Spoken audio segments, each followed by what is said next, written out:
Hey everyone, Jessica DeMaria here, and this is part 5 of my documentary on parental alienation. And I've been going through these documentaries with you. This is the 5th one, so I have just been kind of giving you a little insight of some things that I have had to go through. I have been alienated from my son, and it's just been a long, grueling process. But, I know that I'm not alone in this. And I know that there are millions out there. And like I said, not only here in our country, but all over the world. And it's a sad thing. And a lot of us, including myself, until just recently, just didn't know how to talk about it, was afraid to talk about it, was afraid of the rejection to talk about it, was just, I just didn't know. I didn't know how to go about it. And I just recently got up the courage to do this. And what I mean by courage is I don't fear anymore. I have lost everything with my son that, it's sad. It's very sad. So I wanted to just talk about this evening about who's affected by this. Pretty much everyone is affected by this that has something to do with either one of the parents, whether it be friends, family. And when I say family, I mean like grandparents, aunts and uncles, brothers and sisters. We're really all affected by this. And in the case of the alienator, anyone meaning grandparents, it could be grandparents, it could be, it could be their sisters, their brothers, their friends, the other parents' family, not just the alienator's family, but the alienated parent's family. Anybody who disagrees with what's going on or has anything remotely positive to say about the alienated parent, the alienator just destroys all that and will find ways to cause problems, will find ways to push them away, and eventually making those people who have something to say positive about the alienated parent, eventually they give up and they're at a loss and they just don't know what to do. I know there's grandparents' rights out there, but there's no sibling rights out there. Are you kidding me? I'm the mother, and where's my rights? It's like I have no rights. My rights have illegally been just stripped away from me. So how can a grandparent have rights? How can I just don't understand I don't understand the court system. I don't understand how this is happening. We're all living it. We either know someone who's going through this, we're either going through it, or like I said, or you're the one doing it. It's there. It's right in front of you, and people may not discuss it.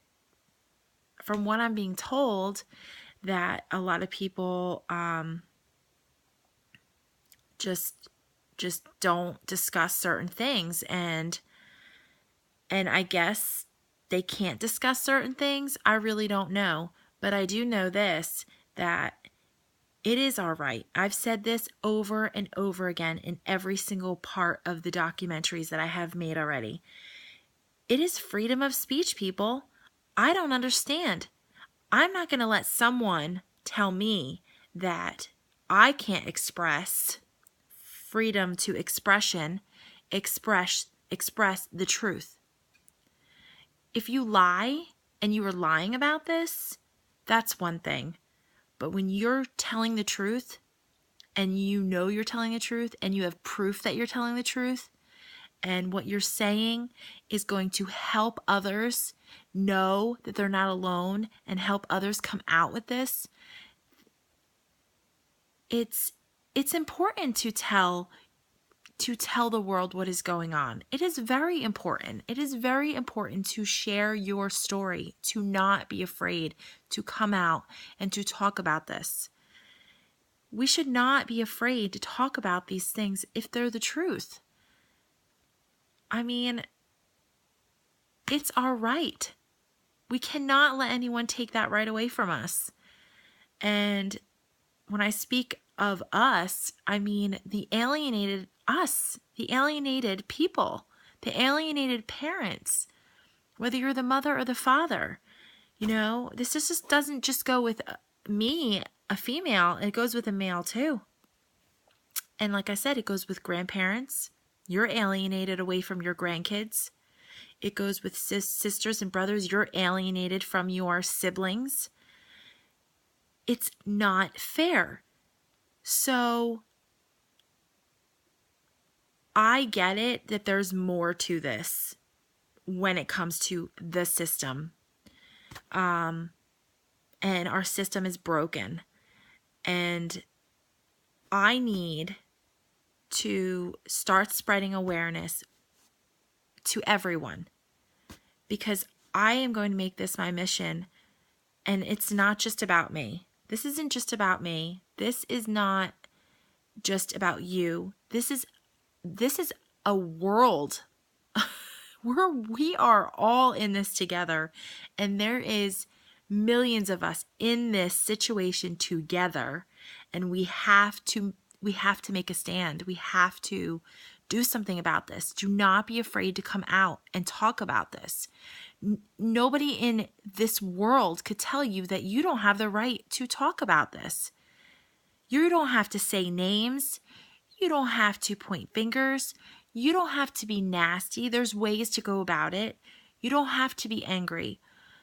Yes, we're angry, or we're angry. Were, meaning were, past tense. And I went through that. I went through those stages already, and I've been there, done that, and I'm not angry anymore. And that is probably one of the reasons why I'm able to do this, because I'm not angry. I'm not coming from an angry place right now. I'm not coming from a hateful place. And when I tell some of the things that I've had to go through with my son, I'm not coming from an angry place when I'm saying this. I am coming from a place of awareness, where I want to make awareness that you're not alone in these different situations, these things that are happening. It's not normal. It's not okay. It's not okay to have to go through these things. So when I talk to you about my situations and things that I've been through, I'm telling you this because I want you to know that it's not okay, and that you need to take a stand for what is right. And it's really important to educate yourselves on this while your children are young, and so that this doesn't happen over years. I mean, it's been 13 years for me. It's been a very long time. And like I said, I was in a place where I was scared, and I didn't know where to turn. And I went to the courts, and the courts did nothing. And you're supposed to go to the court system, and they're supposed to be there to protect your rights, not just your rights, but your children's rights. I mean, that's what this is about. I mean, it's clearly really not about us as adults, as parents. I mean, it is, but it isn't. It's really about the children. It's really about, you know, taking a stand for them because they're innocent. They don't know. They don't know that this is happening to them. They don't know that they're being alienated away from you. All they know is what they have grown to know, what they have been taught and I don't want to say shown, but I mean, when you do things as the non-custodial parent, whether you don't show up because you had to work late and you couldn't show up on time, and what that's showing the child, the alienator will show the child in that respect that your mother, she doesn't care about you. Look, she couldn't even get out of work on time. She knew that she had to do this. She knew that she had to see you. She doesn't care. And after so many times of going through that, the child just starts to believe that. And this has happened in my case, a lot. When I say a lot, I mean just me, not being able to get out of work. Just it could just be anything, like, different situations where it would be like my weekend and it would be a fight because it's like around Christmas time. Holidays were a big issue in my case. I really wanted my son on different holidays. I had every other holiday. I have not had a Christmas with my son since he was 7. He is now going to be 18. So I haven't had a Christmas with him since. And that is terrible. Birthday? The last time I celebrated birthday was when he was 7. So, and it's not like I didn't want to be there. There's parties. I'm not even invited. I'm not there. I'm non-existent. When I tell you I have been non-existent, and it's just terrible. And I think that, we don't realize the depth of it. And these children are they're so innocent in this, and they don't really know. And my son doesn't know. My son thinks that I'm just this terrible person and that I abandoned him. Basically, I abandoned him. And then he looks at it, I'm sure he looks at it as, well, how come she has my brother and now my sister? And where do I fit in this equation? I'm sure there's so many things that go through his head. But it's not his fault. It's not your kid's fault at all. And the mean things they will say mean things. The kids will say very mean things out of anger, things that they hear the alienator say. And eventually they just stick up for the alienator, and you become the liar, and the alienated person, me in case the mother, I became nothing. And it's sad because the kids don't know. They don't know any better. They just know what they have been around for however long they have been around the alienator. I mean, they gather things quickly. And